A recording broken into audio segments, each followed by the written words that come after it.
किडे लागले, रोग लागले, शेतकरी अक्षरशः मेटाकुटीला गेला, अत्यंत वैफल्य म्हणजे तो ग्रस्त झाला आणि अशा परिस्थितीत ते अनुदान त्यांनी अजून दिलं नाही, 3 वर्ष झालं, घोषणा केली आणि आता मात्र अटी शर्ती लावतायत।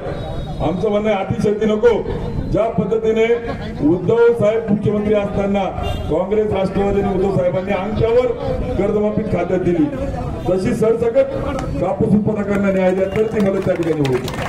आणि म्हणून या 4 प्रमुख मागण्या, एकही मागणी आपण अवास्तव किंवा जिला बजेट नाहीये किंवा जिला काही करायचं अत्यंत ज्वलंत आणि ज्याला धोरण आहे, ज्याला बजेट आहे, त्याला फक्त अंमलबजावणी आणि दुर्दैवाने या जिल्ह्यामध्ये 3 मंत्री असताना आपल्याला न्याय मिळत नाही। म्हणून हे आंदोलन आपण जोपर्यंत आपल्याला त्या ठिकाणी न्याय मिळते तोपर्यंत सुरू ठेवायचे। म्हणून आपल्या सगळ्यांनी या आंदोलनामध्ये सक्रिय सहभाग घेऊन शेतकऱ्यांना मिळालाच पाहिजे, शेतकऱ्याला न्याय मिळालाच पाहिजे, शेतकऱ्याला न्याय मिळालाच पाहिजे।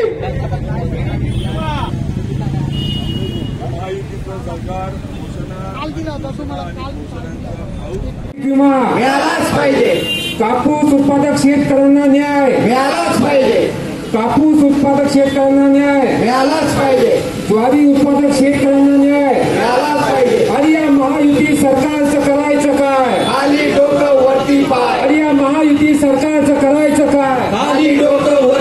शेतकऱ्यांच्या प्रश्नांसाठी आंदोलन करण्यात येते, एकीकडे अधिवेशन सुरू आहे, नेमक्या काय मागण्या आहेत, काय सांगाल?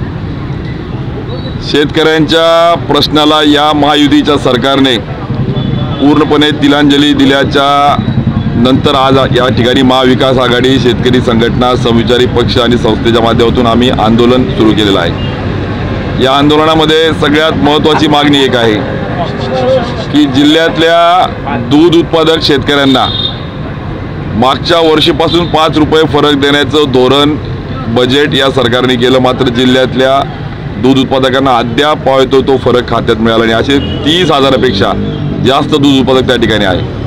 म्हणजे घोषणा करायच्या आणि अंमलबजावणी नाही, बजेट करायचं पण तरतूद करून खात्यात पैसे द्यायचे नाही, म्हणजे शेतकऱ्यांच्या दूध उत्पादनाची जी चेष्टा लावली तो सगळ्यात पहिला मुद्दा आम्ही घेतला आहे। जोपर्यंत दूध उत्पादकांच्या खात्यात पैसे देण्याचं शाश्वत आज उत्तर घेत नाही तोपर्यंत आम्ही आंदोलन या ठिकाणी सोडणार नाही आहे। नंबर 2 की 8,000पेक्षा जास्त केळी उत्पादक की ज्यांनी केळी लागवड केल्याची तालुकास्तरीय महसूल आणि कृषी विभागाने खात्री केली, जिल्हास्तरीय जिल्हाधिकारी, कृषी अधीक्षक यांनी खात्री केली, आणि दुसऱ्या बाजूला हे कृषी मंत्री राज्याच्या सभागृहात सांगतात की केळी उत्पादकांची लागवड नाही म्हणून त्यात सगळ्यांना फेटाळण्यात येत आहे। या 10,000 केळी उत्पादक विमाधारकांना न्याय मिळाला पाहिजे, कारण की त्यांनी लागवड केलेली आहे।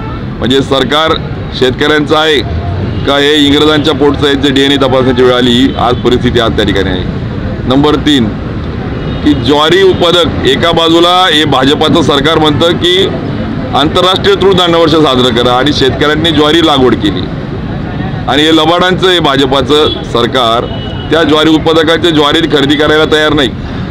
एका बाजूला MSP घोषणा करायच्या, शेतकऱ्यांना फक्त या सगळ्या घोषणांमध्ये ठेवायचं, पण प्रत्यक्षात जिल्ह्यातली ज्वारी खरेदी केंद्र सुरू झाली नाही। परिणामस्वरूप 250 कोटी रुपयाचं नुकसान शेतकऱ्यांचं झालं आहे, त्यांना कमी भावाने बाजारात विकावं लागली।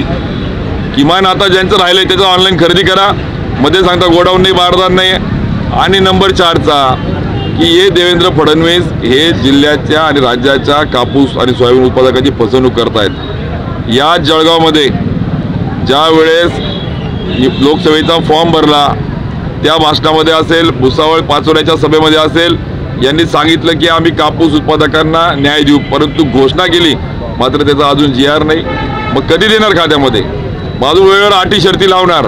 त्यामुळे या सगळ्या सरकारचं ज्या पद्धतीने उद्धव साहेब मुख्यमंत्री असताना अंगठ्यावर बायोमेट्रिक्स पद्धतीने न्याय मिळाला होता, तो कापूस उत्पादकांना फरक मिळणार आहे का नाही, या 4 प्रमुख मागण्या घेऊन महाविकास आघाडीचे सगळे नेते, पदाधिकारी, कार्यकर्ते, शेतकरी संघटना, त्याचबरोबर समविचारी संस्था आज हे आंदोलन आम्ही त्या ठिकाणी सुरू केले। जोपर्यंत शाश्वत, हे आंदोलन फोटोसाठी नाही आहे, हे आंदोलन केवळ बातमी देण्यासाठी नाही आहे, या आंदोलनात जोपर्यंत शाश्वत उत्तर आम्हाला मिळत नाही, शासनाकडनं पर्याय जोपर्यंत मिळत नाही तोपर्यंत हे आंदोलन आम्ही सोडणार नाही।